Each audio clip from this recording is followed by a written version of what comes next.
오늘 주제는 소망을 가진 사람이라는 그런 주제예요. 소망을 가진 사람. 따라해 볼까요? 소망을 가진 사람.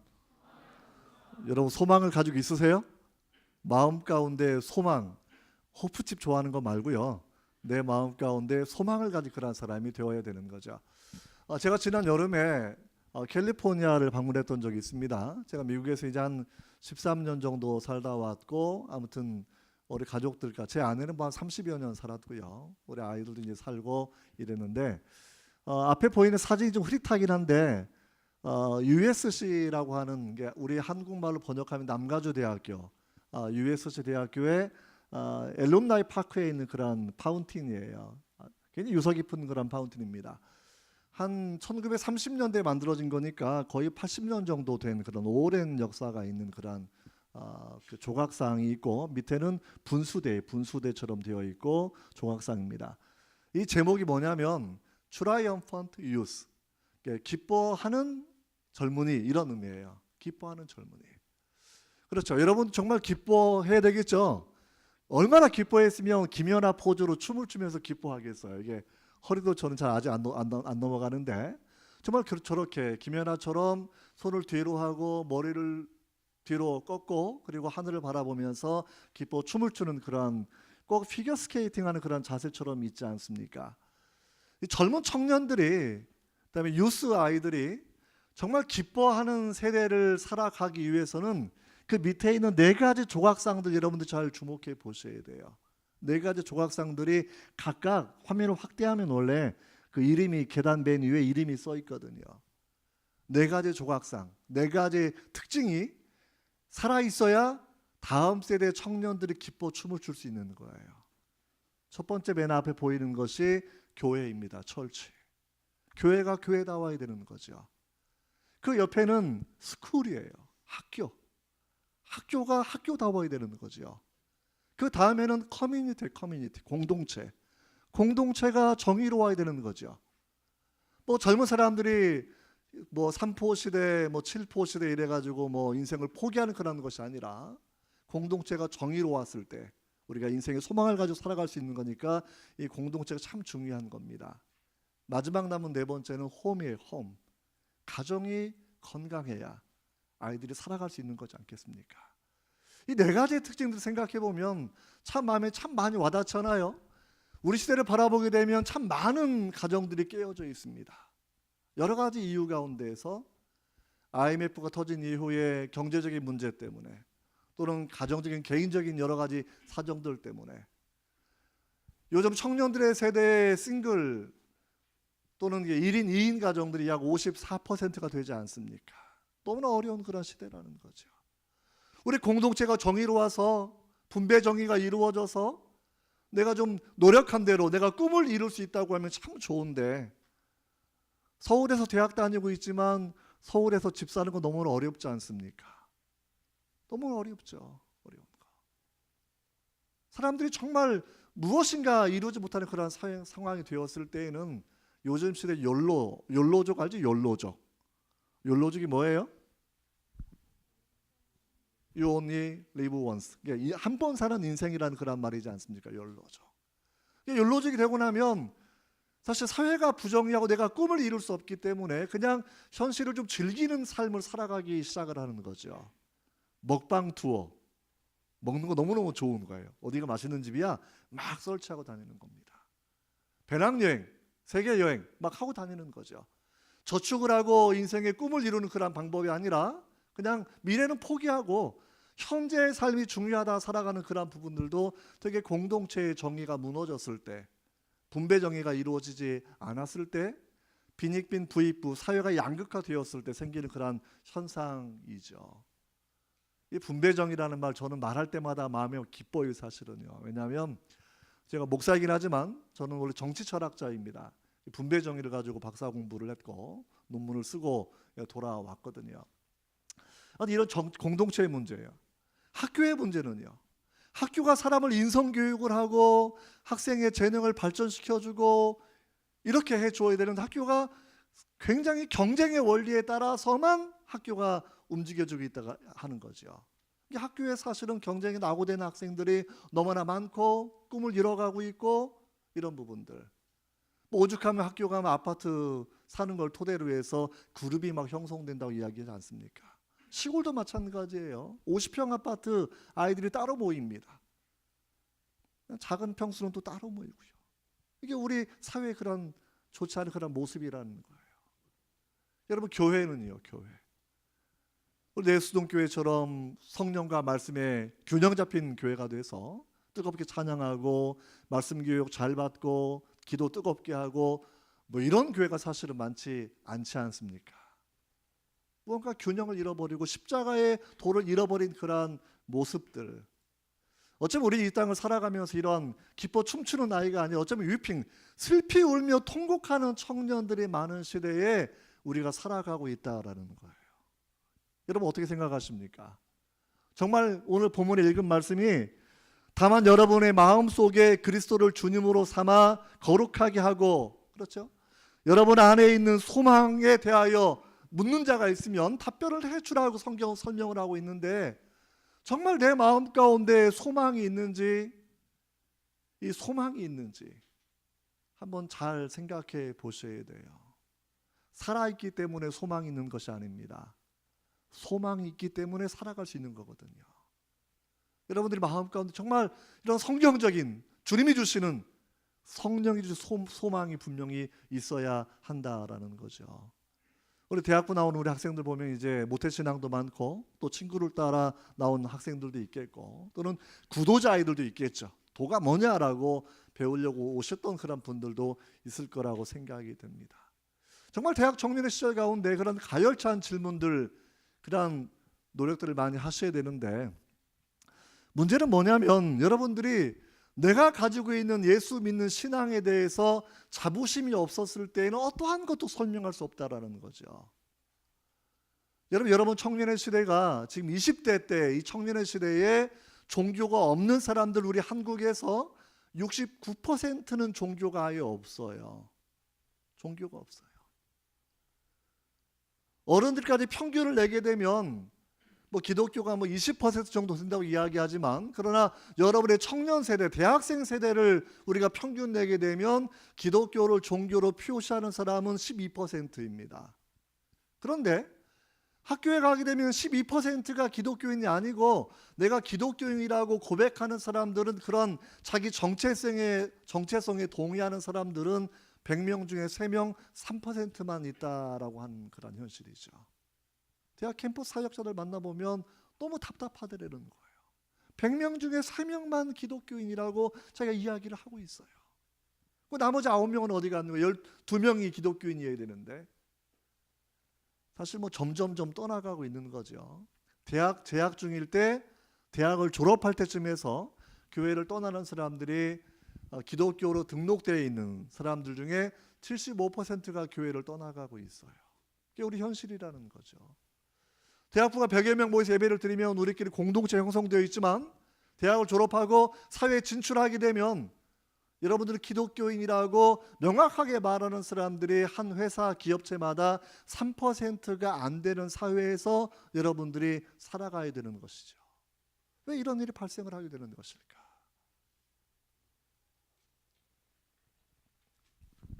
제가 미국에 있었을 때 저희 교회에 이제 그 집사님이 한 분 계셨는데요. 집사님이 여자 집사님이 계셨고, 그다음에 이제 그 자녀들이 이제 둘을 데리고 미국에 사는 분이 계셨어요.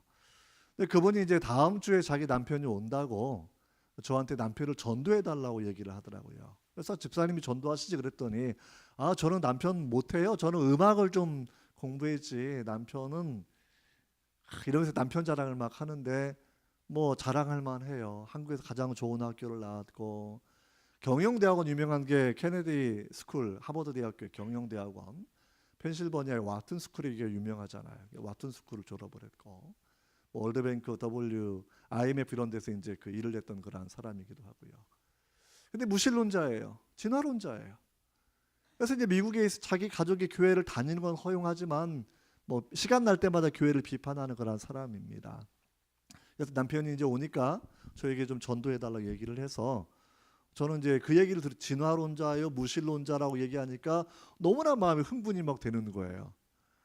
제대로 이제 한번 붙어볼 수 있겠구나 생각을 하고, 제가 이제 저는 원래 철학 공부를 오래 해서 철학 박사 과정까지 했으니까, 그리고 이제 변증학이라는 신학의 분야를 연구를 해서 또 이제 논증에 대해서는 뭐 거의 달인 아십니까? 찜닭의 달인 이런 것처럼, 아무튼 그런 자부심이 있었는데, 그분이 온다 그러니까 너무나 좋았어요. 근데 그분이 저한테 얘기하기를, 자기 남편은 사람하고 15분 정도 얘기한 다음에 상대가 안 되면 대화를 하지 않는다고 얘기하면서 그 점만 좀 유념해 달라고, 몇 분 목사님을 붙여드렸는데 다 15분을 넘기신 적이 없다고 얘기하더라고요. 그게 또 얼마나 저의 이 호승심을 자극을 합니까? 그래서 할렐루야 그러고, 아침 11시에 만나서 그분과 티타임을 하면서 대화를 시작을 쭉 했어요. 30분이 넘어가도 대화가 지속되니까 부인이 신이 나기 시작을 한 겁니다. 그래서 저녁 6시까지 7시간 동안 토론을 했어요. 기독교를 얼마나 욕을 하는 줄 몰라요. 성경을 얼마나 많이 비판, 여러분들이 알고 있는 반기련 사이트 이런 거 아시죠? 반기독교 시민연대 사이트 이런 데 있지 않습니까? 거기서 뭐 성경을 똥경이라 그러고 기독교는 개독교라 그러고 뭐 온갖 이야기를 막 비판을 하고 있는데, 그거 다 알고 있는 사람이에요. 기독교 비판하는 사람이 쓴 책들 대부분만 읽어서 기독교 교리 너무나 많이 공격하는 사람이에요. 그리고 찰스 다윈의 진화론이라든지 프로이드의 뭐 인간이 만든 신 이런 개념을 가지고 가진 사람이니까, 그거 상대하면서 보낸 시간이 7시간이었습니다. 재미있었어요. 너무 재미있었어요. 그래서 이제 시간 가는 뭐 토론을 막 하다가 워낙 계속 질문을 해야 되고 이러니까 제가 처음에 한번 눌러줬죠. 우리 선생님 공부하셨는데, 그분이 누구냐면 이제 우리 한국은행의 언젠가는 한국은행장이 될 수 있는 그런 사람입니다. 근데 이제 고위 관리인데요. 공부하신 분인데 2차 자료 읽은 것 가지고 얘기하지 맙시다. 계속 기독교를 비판하는 책을 읽고 계속 그 얘기만 하면 성경을 왜곡한 내용만 가지고 계속 덤비는 거기 때문에 그건 사실 정직한 학자의 자세는 아닙니다. 얘기하니까 그분이 갑자기 말문을 좀 닫기 시작을 했습니다. 그리고 나 저는 이제 진화론 비판 막 하고 무신론 비판하고 막 얘기하면서 이제 그분을 이제 공격을 하기 시작을 했죠.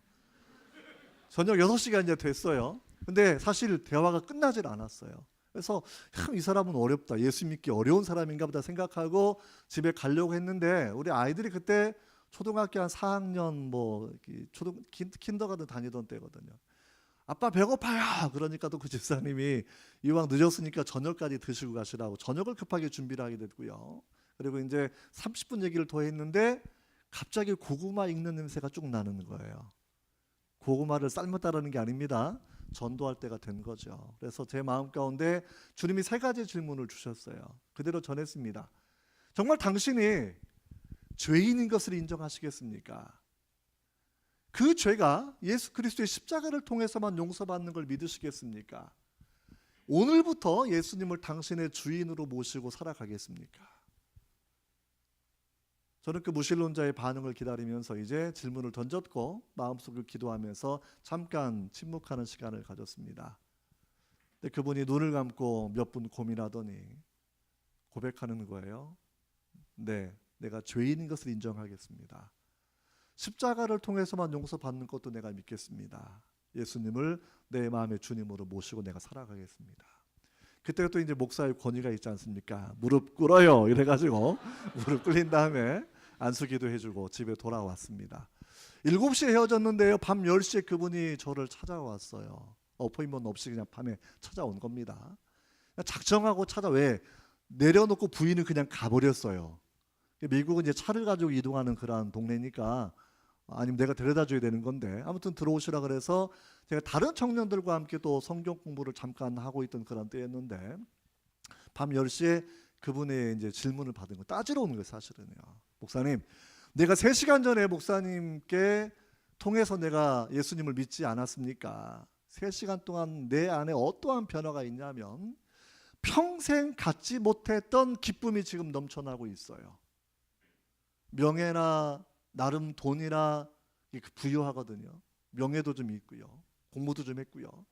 그런 걸 얻지 못했던 기쁨이 넘치고 있는데 내가 아무래도 새 뇌를 당한 것 같아, 브레인 워싱을 당했다고 따지러 온 거예요.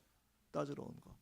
근데 제가 그 얘기 듣고 얼마나 마음이 기뻤는지, 로마서 말씀에 하나님 나라는 먹고 마시는 것이 아니요 성령 안에서 하나님의 의와 희락과 평강이다라고 하신 말씀이 있습니다.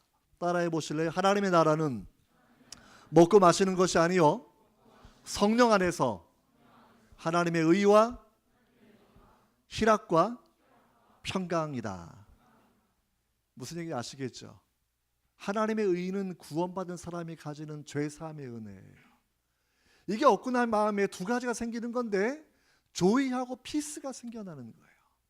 그래서 내가 3시간 동안에 조이와 피스가 넘쳐나는데 내가 세뇌를 당한 것 같아요 라고 얘기하길래 당신은 예수를 믿고 거듭났기 때문에 하나님의 자녀가 되었기 때문에 두 가지 에비던스를 하나님이 주시는 거예요. 조이하고 피스입니다. 근데 그분이 노트를 한 권을 딱 꺼내더니 돌아갈 자세가 없어요. 그러면 성경은 무슨 책입니까? 교리는 무엇입니까? 기도는 어떻게 하는 겁니까? 밤 10시부터 새벽 3시까지 5시간 동안 강의를 또 했습니다. 그래서 제가 드리는 말씀은 저는 오늘 13시간 강의할 수 있습니다. 할렐루야.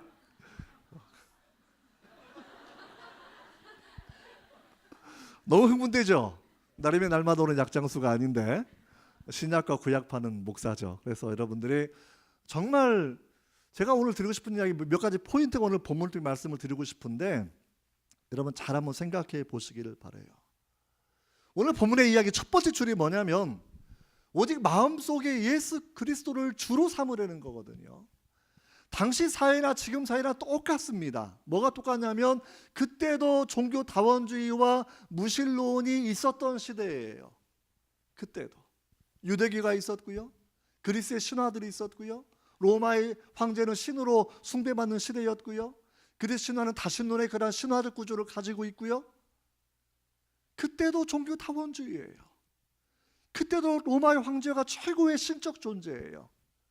그러한 시대에 예수 그리스도를 내가 왜 주님으로 믿고 살아가야 되는가라는 거죠. 여러분 한동대학교 제가 있으면서 학생들에게 질문 서베이를 많이 할 때가 있거든요. 나오는 질문 중에 유행 여러 가지가 있는데 왜 예수만 믿어야 됩니까? 라는 거예요. 다른 종교도 많이 있지 않습니까? 종교가 몇 개가 있어요? 이 땅에 종교가? 아는 사람이 있으면 포항에 내려오는 KTX 왕복권과 물회가 되게 맛있거든요. 포항 물회 쿠폰과 우리 한동 게스트하우스 드리도록 하겠습니다. 몇 개가 있을까요? 이렇게 자신 있게 질문하는 이유는 나만 답을 알고 있으니까. 여러분들은 뭐 그냥 불교, 힌두교, 뭐 이슬람교 큰 것만 몇 개 알고 있지만 좀 작은 종교까지 합하게 되면 1만 900개가 있습니다.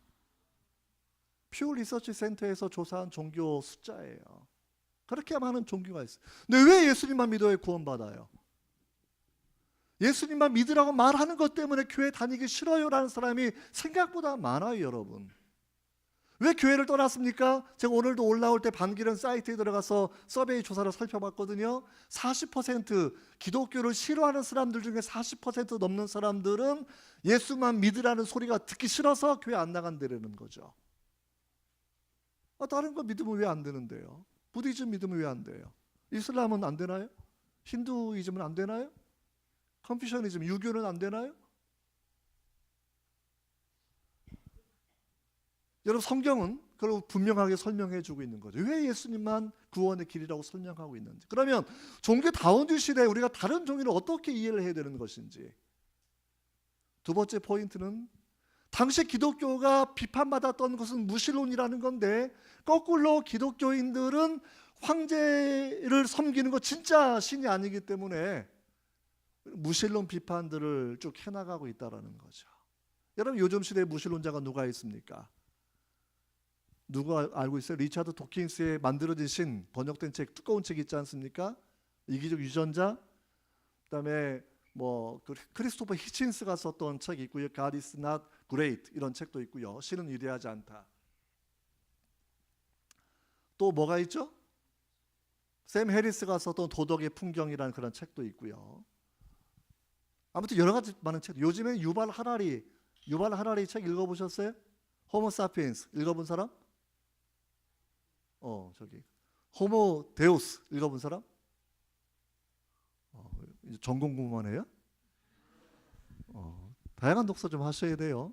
왜냐하면 그런 책 읽다가 기독교로 돌아온 사람이 있어요. 사실 그런 책 읽으면 믿음이 떨어지는데 그런 책 읽다가 논리에 빠져들지 않고 왜 이렇게 기독교를 비판하는 거지? 왜 이렇게 성경을 비판하는 거지? 왜 영혼이 없다고 얘기하는 거지? 왜 신이 없다고 얘기하는 거지? 그 논거가 뭐야? 라고 비판적 사유하는 사람들은 그 책 읽다가 돌아온 사람들도 있어요.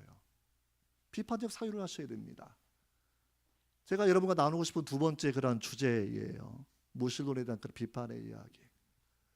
세 번째는 우리 학생들 바라보게 되면 학교에서 늘 진화론적 교육을 받아가지고 와서 성경에서 말하는 무에서 유의 창조, 6일간의 창조, 너무나 웃기는 이야기라는 거죠. 그것 때문에 못 믿겠다라는 거죠. 공룡의 존재가 7천만 년 전에 있었고 지구가 45억 년 전에 있었고 빅뱅으로 의하면 우주가 138.8억 년 전에 생겼는데 어떻게 신의 창조를 이야기할 수 있습니까? 비과학적입니다. 비이성적입니다. 이런 사람도 오늘 많이 있다라는 거죠. 또 한 가지는 뭐예요? 욜로족처럼 또는 무신론자들처럼 자기들 포장하는 것이 하나님 없이 성경 없이 예수 없이 우리는 도덕적이고 우리는 멋진 삶을 살 수 있다라고 얘기하는 그런 부분들에 대해서 사람들이 매혹당하고 있다라는 것이죠. 여러분 성경 하나님 말씀으로 믿으세요? 다 믿어요? 할렐루야? 근데 안 믿는 사람도 있거든요. 사실은요. 여기 중에서도 질문이 있는데 질문 안 하는 사람도 있을 수 있지 않습니까? 예수는 신화다, 성경 왜곡의 역사, 뭐 이런 책들이 번역이 많이 되어 있습니다. 볼터만이라고 노스캐롤라이나 대학교에 있는 신약 교수인데요. 신약 성서를 가르치는 교수인데 불가지론자예요. 신약 성경을 가르치는데 불가지론자예요. 매 학기 500명씩 그 사람 수업을, 왜? 유명한 학자이기 때문에 500명씩 수업을 들어요. 매 학기. 그 사람이 이렇게 물어봐 500명 정도 모이면 여러분 성경을 하나님 말씀으로 믿으세요? 그러면 7명에서 10명 정도가 손을 든대요. 나머지는 안 드는 거죠. 뭐 창피하기도 하고 믿지도 않고. 근데 그 사람의 교육 목적은 뭐냐면 오늘부터 나의 강의를 들으면서 여러분들은 그 생각이 얼마나 잘못됐는지를 깨닫게 될 겁니다. 성경은 하나님 말씀이 아니라 인간의 오류가 가득한 문헌인 것을 알게 될 겁니다. 이게 그 사람의 신약 성경을 가리키는 교육의 목적입니다. 이게 우리가 살아가는 그러한 시대라는 것이지요. 여러분들이 쉽게 말하면 내수동교회 대학부를 졸업하고 믿음의 사람들처럼 믿음인 크리스찬 살아갈 수도 있지만 여러분들이 만나는 사회 또는 다른 학교 또는 뭐 유학 간다고 하면 여러분들이 경험하는 모든 사람들은 대체적으로 하나님을 믿지 않는 사람들, 만약 한국을 우리가 바라본다고 하면 직장 들어가게 되면 97명은 기독교를 별로 안 좋아하는 사람들일 거라는 거죠. 그때 성경에 대한 계시성들을 질문을 할 거예요. 어떻게 처녀가 아기를 낳을 수 있어? 삼일째 어떻게 말이 돼? 사랑의 하나님이 어떻게 사람을 지옥에 보낼 수 있어? 왜 기독교에만 구원이 있다고 말하는, 너무 고집스러운 거 아니야? 배타적인 것 아니야? 부활 말이 돼? 재림 말이 돼? 창조 말이 돼? 노아홍수 그게 말이 돼? 말이 돼 하면서 여러분이 도전을 한다고 하면 여러분들은 그때부터 내가 설명할 수 없다고 하면, 이게 뭐지? 내가 설명할 수 없다고 하면 여러분 믿음을 지킬 수가 없어요. 사실은요. 저도 대학 다니면서 그런 고민들을 정말 지독하게 오랫동안 해왔던 사람입니다. 왜 성경이 하나님 말씀이에요? 성경 읽어보면 힘든 거 너무 많잖아요. 사실 구약 성경 열왕기 읽어봤어요? 역대 상하 읽어보셨어요? 왕들에게 쭉 나와. 왕들의 이야기. 왕들이 다 좋은 왕만 나와요? 지 자식 죽이는 왕 나와요. 일부 다처제 깔려 있고요. 사람 목숨, 파리 목숨 같은 것처럼 나오기도 하고요. 저도 대학 다닐 때 내가 구약 성경의 열왕기 상하, 역대 상하 읽느니 나 삼국사기, 삼국유사 더 읽을래라고 반하던 때도 있었거든요. 저도.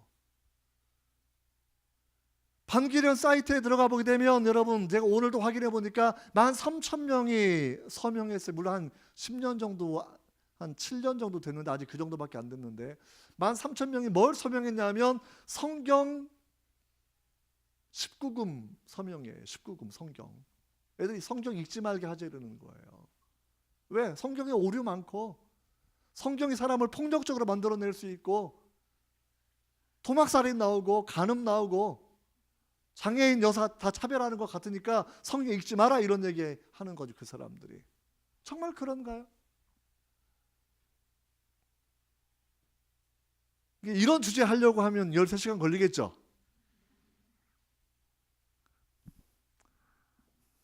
이걸 다 하지는 못하겠고요. 여러분들에게 몇 가지 조금씩 설명을 해드리고 돌아가려고 합니다. 이제 하나씩 문제를 좀 더 짧게 5분 정도씩이라도 설명을 간단하게 해보고 내려갈게요. 제일 첫 번째 얘기를 먼저 해봅시다. 그러면 예수님이 왜 구세주이에요? 왜 유일한 구원의 길이에요? 어떻게 알 수 있어요? 기독교가 왜 다른 종교에 비해서 온전한 구원의 체계를 가리키는 종교예요?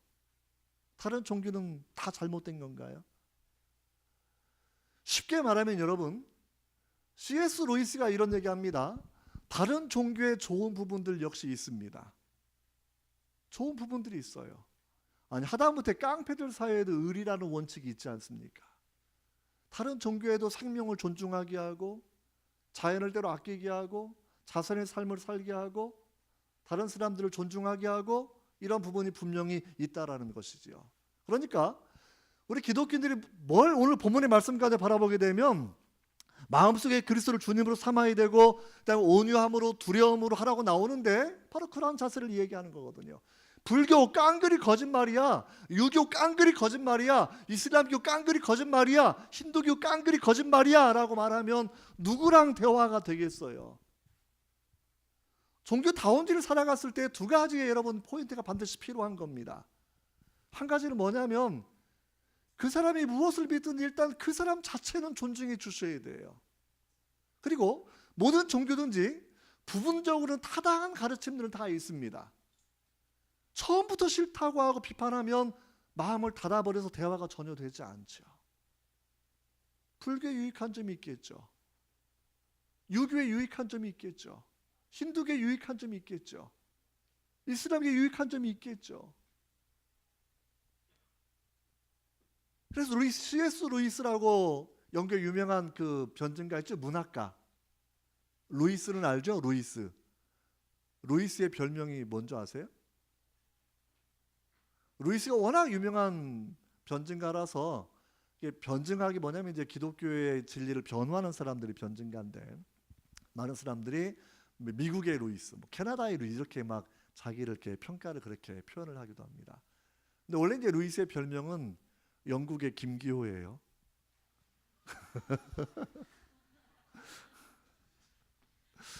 굉장히 센스가 빠르신 분인데, 아유 정말 내수동기 비전이 있습니다. 그렇죠? 제가 이제 유명한 변증가니까 그분이 이제 영국의 김기호다 이렇게 얘기하면 알아듣는 사람 너무나 내수동기 다음에 오면 제가 더 길게 해드릴게요. 이렇게. 일단 다른 종교의 좋은 점 제가 일일이 설명하지 않지만 우리 산상순과 유사한 것, 생명을 존중하는 것, 구제하는 것, 이슬람교나 불교나 힌두교나 다 나름 그런 원칙들은 가지고 있다라는 것이죠. 그런데 루이스가 무슨 얘기 하는 거냐면 최소한 온전한 도자기의 모습은 기독교밖에 없다라는 거예요. 그리고 고려 청자를 바라보면 청자의 모습인데 금이 가고 깨져서 물을 담을 수 없는 토기들은 다른 종교들이라는 거죠. 부분적으로는 도덕률이 옳은 게 있어요. 부분적으로 인생관에 나름대로 타당한 것이 있을 수 있다라는 거죠. 그러나 온전함은 없다. 온전함은 없다라는 거. 그럼 우리가 다른 종교를 어떻게 우리가 분석을 해야 되냐면 쉽게 말해 이렇게 생각을 해보시면 됩니다. 우주와 인간의 기원을 설명할 수 있는가라는 거죠. 기원을 어떻게 설명하고 있는가. 예배를 받으시는 신과 예배하는 사람과의 관계는 어떤 것인가. 왜 우리는 도덕적인 삶을 살아야 되는가. 이러한 부분들을 좀 생각해 보시면 돼요. 그러면 다른 종교가 부분적으로 가르치는데 전체적으로는 일관성이 없어요. 일치하지가 않아요. 쉽게 말하면. 가령 불교나 힌두교 같은 경우에는 우주의 기원, 인간의 기원은 이야기하지 않습니다. 왜? 기본적으로 전생론을 가지고 있기 때문에 기원의 문제는 설명하지 않거든요. 여러분 쉽게 말하면 빅뱅 이론 알죠? 빅뱅 이론. 138억 년 전에 우주가 뻥 생겼다라는 거죠. 최소한 그 일은 가지고 오게 되면 우주의 기원을 말하지 않으면 무언가 잘못된 진리체계인 거예요. 기본적으로. 이렇게 생각을 보시자는 거죠. 또 한 가지, 예배를 받는 신과 인간의 관계인데요. 쉽게 말하면 불교에서는 소승불교까지 간다고 치면 예배를 받을 신이 존재하지가 않아요. 왜? 석가모니의 위대한 가르침이 뭐냐면 윤회를 벗어나기 위해서는 무아에 이르러야 되는 거죠. 니르바나라고 얘기해서 촛불이 꺼지는 것처럼 내 존재가 소멸되면, 인생은 고통이 가득한 건데 이 고통의 주체라고 생각되었던 내 자아가 소멸되어 버리면 사실 고통은 아무런 의미가 없는 거죠. 그래서 고통이 가득한 이런 세상을 벗어나는 유일한 방법은 무아를 깨닫는 거거든요. 그래서 사실은 석가모니가 무아를 깨닫는 순간에 그분도 사실은 존재하지 않는 거예요. 그래서 소승불교에서는 예배를 받는 신은 원래 존재하지 않습니다. 나중에 대승불교 넘어가게 되면 이제 보살들이 나오고 뭐 이런 개념의 변화가 좀 일어나긴 하지만, 최소한 원시불교에 가까운 소승불교에서는 석가모니의 가르침상 신적 존재는 존재하지 않아요. 이슬람교에서도, 도교에서도 신적인 존재가, 인격 있는 신이 존재하지는 않습니다. 힌두교의 최고의 존재는 브라흐만이라는 신이잖아요. 근데 인격 있는 신이 아니죠. 우주 자체와 동일시되는 그런 비인격적 존재를 얘기하는 거거든요. 사람은 개인적으로 아트만이에요. 죽어서 브라흐만에게 흡수되어 가는 거죠. 예배받을 신이 존재하지 않아요. 왜 우리가 도덕적인 삶을 살아야 되는 거예요? 왜 착하게 살아야 돼요? 앞에 학생 이름이 뭐예요?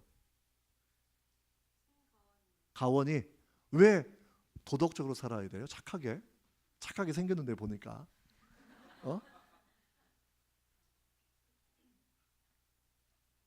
왜 착하게 살아야 돼요? 왜 장애인을 도와줘야 돼요? 왜 가난한 사람을 도와줘야 돼요? 왜 병든 사람을 도와줘야 돼요?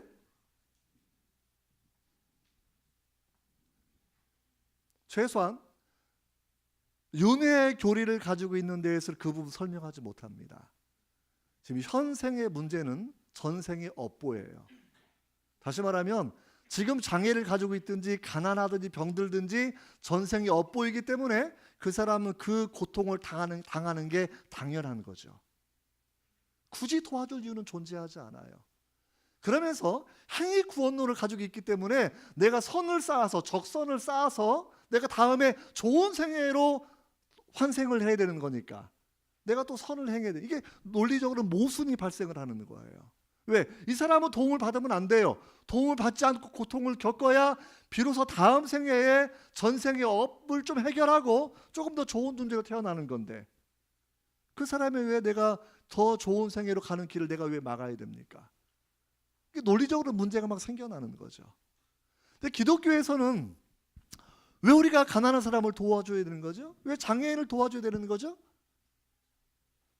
장애를 가졌거나 가난하거나, 성경은 모든 사람은 하나님의 이미지를 가진 존엄한 존재들입니다. 가난과 질병과 장애는 아담의 타락 때문에 생겼던 죄의 결과로 이 땅에 들어오게 된 거예요. 아담이 죽음을 당하지 않아야 될 사람이 죽음을 맞이하게 되면서 죽음의 과정 가운데 사람을 죽게 하는 게 질병도 되고 바이러스도 되고 가난도 되고 여러 가지 이유가 있지 않겠습니까? 그래서 성경은 사람이 질병 때문에 또는 상한 마음 때문에 가난 때문에 우는 것을 하나님은 참아보지 못하고, 메시아에 대한 약속이 뭐죠? 상한 마음 가진 사람이 위로하고, 가난한 자에게 복음이 전파되고, 병이 든 자, 눈먼 자, 걷지 못하는 자 전부 다 보게 되고 일어나게 된다고 설명을 해주시는 것이 하나님 말씀입니다. 이 부분에 일관성이 있다라는 거예요. 일관성 있는 거. 사람은 가장 존엄한 존재라는 거예요. 존엄한 존재. 업보로를 가지면 존엄성을 설명할 길이 없어요. 힌두교처럼 불가촉 천민으로 사람을 차별할 수밖에 없습니다. 여자를 그냥 과부가 옛날에 힌두교에서는 생화장을 시켰거든요. 생화장은 이제 얼굴에 화장을 하는 게 아니고요. 남편 죽으면 불태워 죽이는 게 생화장이에요. 그렇게 시켰어요. 기본적으로. 순장을 막 시켰어요. CCC의 순장을 말하는 게 아니라 살아있는 사람을 땅속에 묻는 순장을 시켰다는 거죠.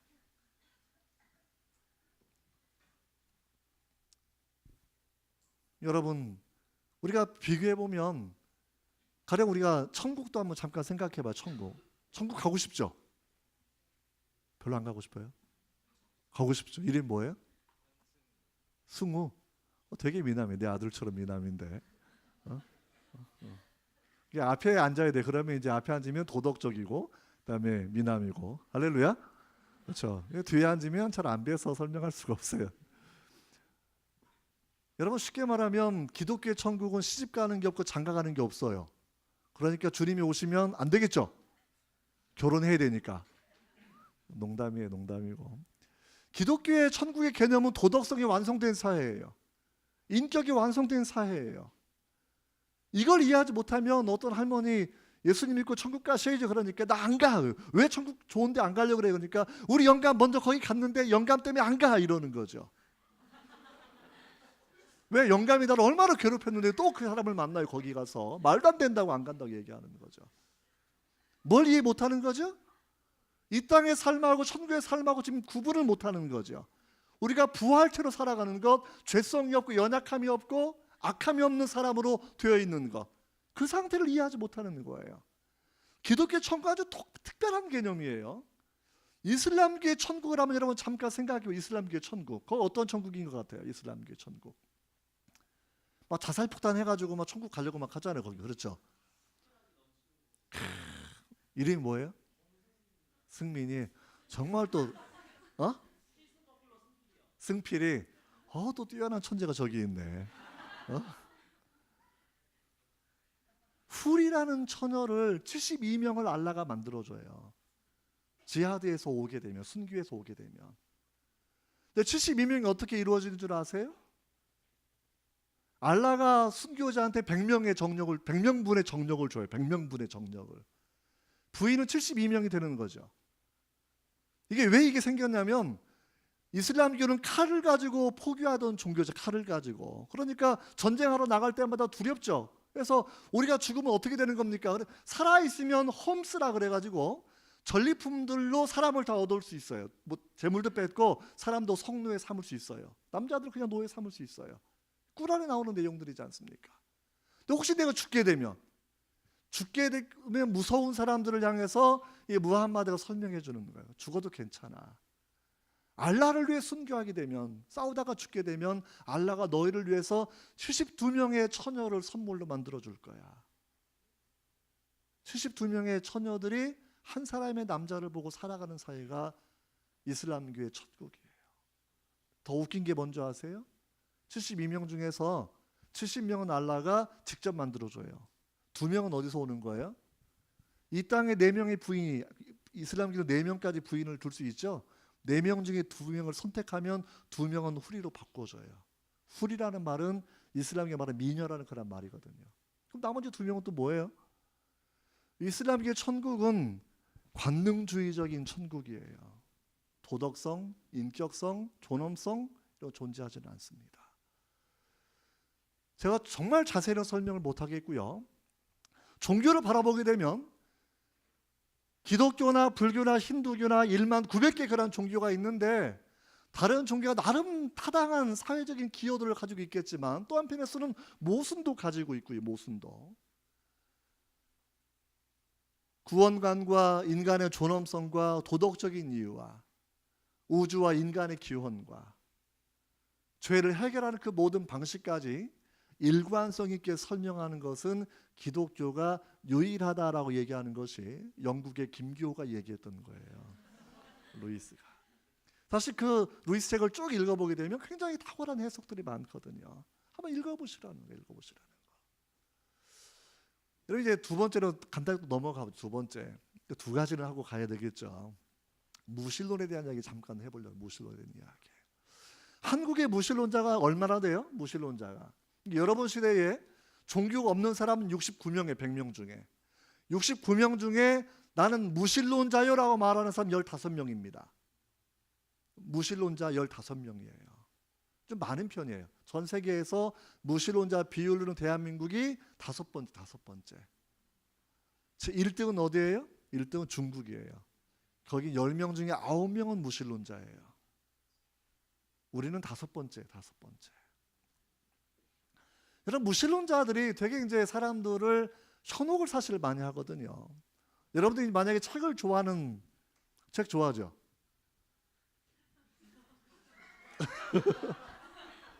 이름이 뭐예요? 어? 소영이. 책을 너무너무 좋아하는 지성적 아름다움이 있어요. 여러분들 서점에 가게 되면 정말 잘 팔리는 책들이 밀리언셀러라고 얘기하는 책들이 있죠. 영어나 한국어나. 어떤 책이 잘 팔리냐면 무신론자의 책들이 정말 잘 팔려요. 영국에 미국이나 이런 데에서도 아마존 가게 되면 보통 이게 그 이름을 처음 들어본 분도 있을 텐데 샘 해리스, 크리스토퍼 히친스, 데니엘 데닛, 리차드 도킨스, 유발 하라리 이런 사람의 책은 나오면 그냥 100만 권에서 500만 권씩 1년 안에 팔립니다. 제가 2017년도 1년 반 됐는데 제 별명이 뭐냐면 가슬로야. 하나님의 변호사. 너무 좋죠? 별명이 뭐라고요? 가슬로야. 하나님의 변호사인데 제가 책을 썼거든요. 이게 번역한 거 예전에 말고 이제 그 오해와 이해라는 그 책을 썼는데 1년 되니까 1세가 다 팔렸어요. 많이 팔렸죠? 근데 뭐가 이제 기분이 나쁘냐면 유발 하라리 책은 번역된 책인데 1년 안에 50세가 팔려. 50세가 번역된 책만. 그 사람의 책이 쉽게 말하면 호모 사피엔스, 호모 데우스, 그다음에 21 레슨스 이런 책들이거든요. 얼마나 많이 팔린 줄 몰라요. 제가 지난달 말에 충청도에 있는 6급 공무원들 인권 교육하러 갔는데요. 기본권 이런 교육, 차별금지법 이런 이제 교육하러 이제 갔는데 쉬는 시간에 뭐 하나 보면 유발 하라리 책이 대세에 대해서 그거 읽고 있어요. 전부 다. 유발 하라리가 무슨 얘기해요? 여러분 나중에 이제 그 책을 읽어보시고 제가 무슨 얘기하고 싶은 거냐면 워낙 그 사람들이 최첨단의 무신론자들인데 탁월한 썰을 푸는 사람들이에요. 엄청난 썰이에요. 엄청난 썰. 사람들 읽다가 보면 혼동이 돼요. 제가 그 책을 읽게 된 계기도 우리 학교 교수님들이 몇 분 계신데 교수님들이 읽어서 모이는 독해 모임이 있거든요. 근데 그 책을 읽고 있는데 비판이 안 된다고 과학자들이 저를 불렀어요. 같이 읽자고. 그래서 이제 원래 저는 유발 하라리를 3년 전에 TV를 통해 먼저 잠깐 봤는데 얘는 수준이 너무 낮구나 생각하고 그때부터 저는 관심을 껐거든요. 이 사람에 대해서. 근데 이제 책이 워낙 많이 팔리면서 기독교 지도자들이 아주 곤란해하기 때문에 저도 이제 그 사람 책을 사서 계속 보고 있죠. 조만간 비평하는 책을 쓰려고. 제가 3년 전에 왜 그 사람을 우습게 여겼냐면 3년 전에 요즘에 호모 데우스 이런 책 보게 되면 영생에 대한 얘기 나오거든요. 영생에 대한 이야기가. 이게 과학적 유토피아 사상인데요.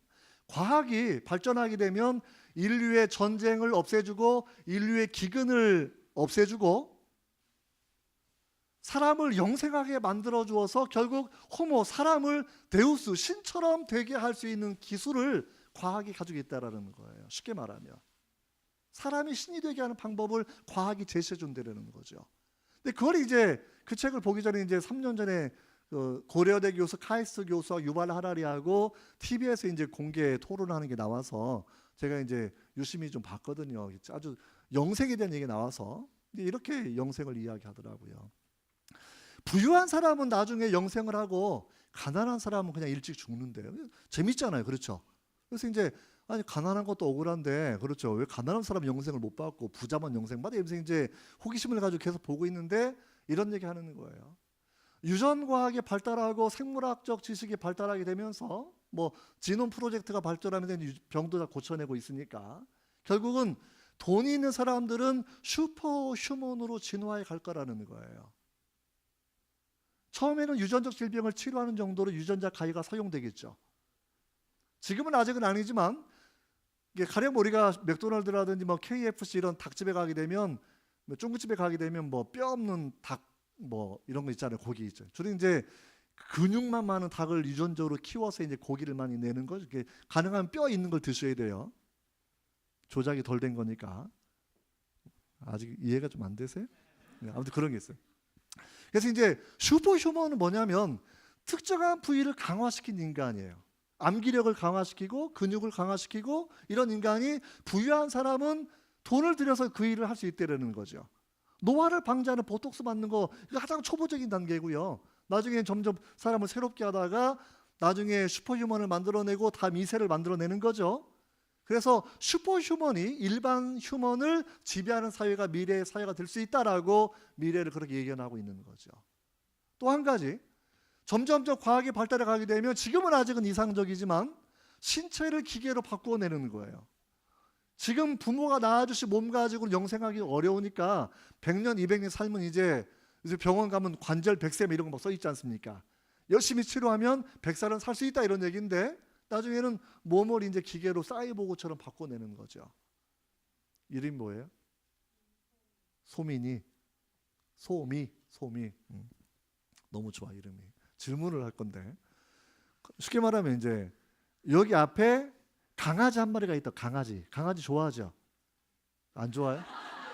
아니 먹는 걸로 말고 키우는 거.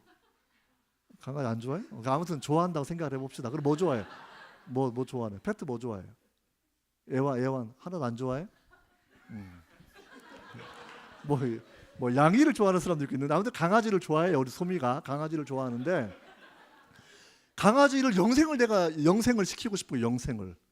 강아지가 15년밖에 인생을 못 살, 아니 견생을 못 살잖아요. 15년밖에. 그러니까 앞다리를 바꿔요. 기계로. 뒷다리를 바꿔요. 꼬리를 바꿔요. 인공심장을 끼워 넣었어요. 폐를 바꿔 냈어요. 나중에 나를 보고 강아지가 주의를 기억하는 거니까 요새 딥러닝 하잖아요. 전부 다 AI 시대. 그러니까 CPU로 머리를 체인지했어요. 생물학적으로 이제 더 이상 피와 살이 있는 강아지는 아니고 로봇가 된 강아지예요. 근데 얘가 개예요.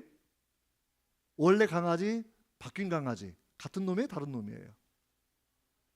놈이란 말 기분 나빠하지 마세요. 그렇다고 내가 연이라고 할 수도 없잖아요. 그렇죠? A는 원래 강아지, B는 바뀌어진 강아지. 같아요, 달라요? 달라야 되죠. 그렇죠? 만약에 어떤 부모님이 내 아이를 영생을 시키고 싶어서 바꿨어요. 사이보그로.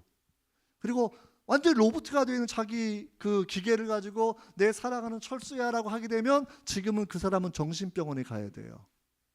근데 유발 하라리가 그때 3년 전에 뭐 했냐면 그 얘기하는 거예요. 몸을 체인지하고 의식을 단순히 기억 정도로 바라보니까 딥러닝이 가능하니까 이제는 전부 다 대화하는 수준이 되잖아요. 전부 다 기본. 그러니까 그걸 CPU로 체인지해서 이 사람이 기계로서 영생을 한대요. 왜? 기계는 100년, 200년 지나면 또 갈아 끼면 되잖아요. 기억이 계속 재생산되는 거고. 근데 그걸 바라보면서 전 논리학에 동일률, 모순율, 배중률이 있지 않습니까? 기본적으로. 이거 기본을 모르는 인간이구나. 기본을. 어떻게 A가 쉽게 말하면 B랑 같이 될 수 있는 거예요. A는 B가 아닌 건데. 기본이 안 돼 있구나 생각하고 제가 무시했거든요. 무시했는데 너무나 가장 유명한 무신론자가 되어서 활동을 하고 있고 여기저기 강연을 하고 있고 전 세계에 밀리언셀러가 되어서 수많은 사람들이 영향을 미치고 있기 때문에 여러분 조심해야 되는 거죠. 제가 이제 무신론자 얘기만 간데 정리를 이제 하려고 그래요. 무신론자가 무슨 얘기예요? 무신론자들 핵심적인 얘기는요. 일단 기독교를 가장 많이 비판해요. 이슬람교는 비판을 잘 하지 않습니다. 해리스 히친스 그다음에 뭐 기타 데넷 이런 유명한 무신론자들이 9.11 때문에 유신론 종교를 비판을 막 하면서도 이슬람교에서 시작을 했다가 주로 기독교만을 비판해요. 기독교는 비판해도 폭탄 맞지 않아요. 이슬람교에 무함마드 잘못 얘기하면 총알이 날라오기 때문에 이슬람교 절대 비판하지 않아요. 기독교만 비판해요. 기독교만. 그리고 기독교가 폭력의 온상이라고 얘기하면서 구약성경 가지고 얘기를 쭉 하는 거예요. 구약성경 가지고.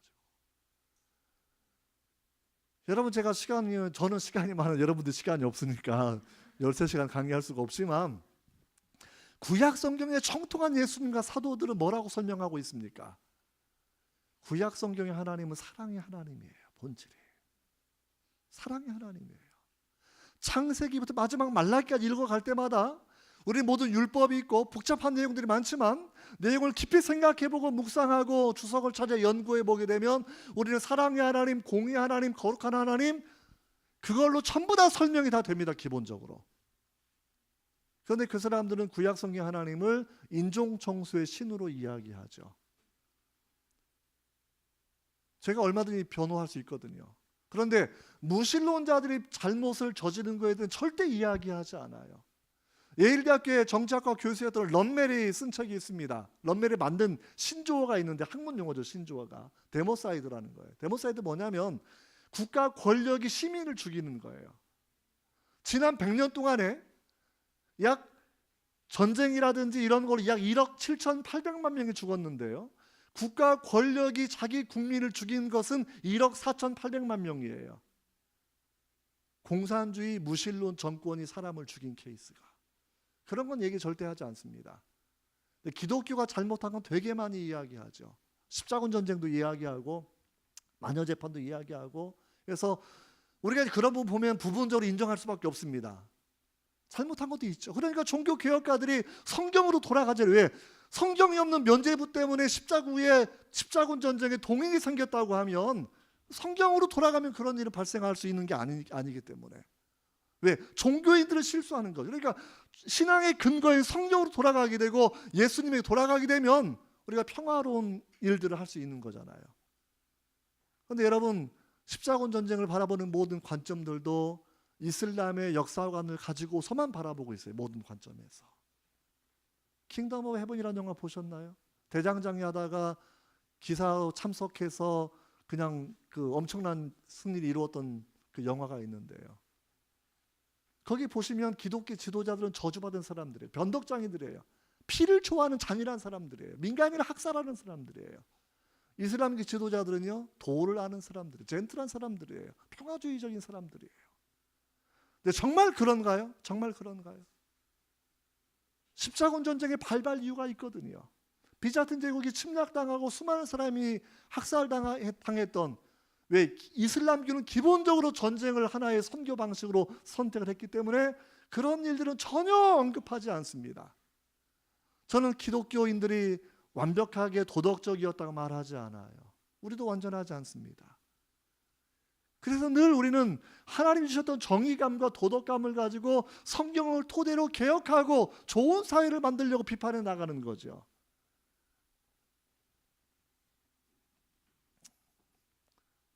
여러분, 내용을 내가 목소리가 막 높아졌는데 시간은 10분이 됐고, 원래 담임 목사님하고 또 3시에 만나기로 했는데 아무튼 이제 끝내려고 합니다. 아무튼 제가 이제 여러분께 말씀을 드리는 것은 무신론의 시대에 무신론의 논거가 허약한 것들을 깊이 분석하셔야 되고요. 그들의 주장, 무신론자가 도덕적이 평화롭고 기독교 없는 세상이 유토피아다 말하는 그런 부분들에 대해서 비판적 읽기 사유를 여러분들이 그렇게 하셔야 된다는 거고요.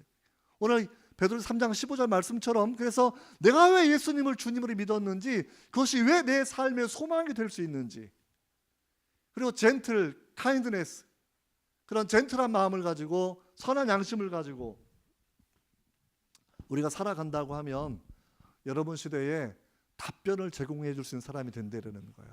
다음 말씀 구절 하나만 보고 마치려고 합니다.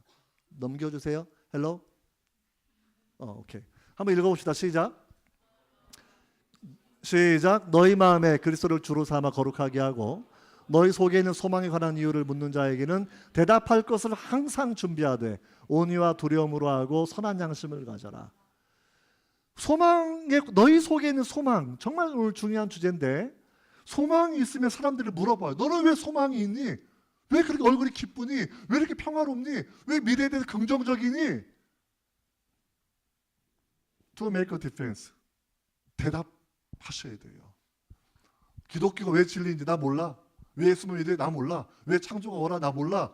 몰라요 신앙은 되지 않습니다. 성경은 여러분에게 답변을 하라고 명령을 하고 있어요. 답변을 준비하십시오. 책들을 좀 읽어 나가십시오. 왜 종교다운지 시대에 예수를 믿어야 되는지, 무신론의 시대에 왜 우리가 유신론이 무신론보다 논리적으로 타당한지를 설명할 수 있는 그런 능력들 여러분들이 키우시면 좋겠고요. 그리고 나중에 제가 시간을 더 내서 한번 와서 그때는 진짜 13시간 해봅시다. 밤에 시작해서 그냥 밤새도록. 할렐루야. 너무 긴장하는 것 같은데. 아무튼 정말 제가 원하는 건 여러분 졸업하고 나면 100명 중에 97명은 기독교적이지 않은 사회에 진출하게 됩니다. 준비하십시오. 믿음을 지키려고 설명하려고 노력한 여러분 되시기를 주의 이름으로 부탁을 드리겠습니다. 아멘. 기도하겠습니다. 말씀을 생각하면 우리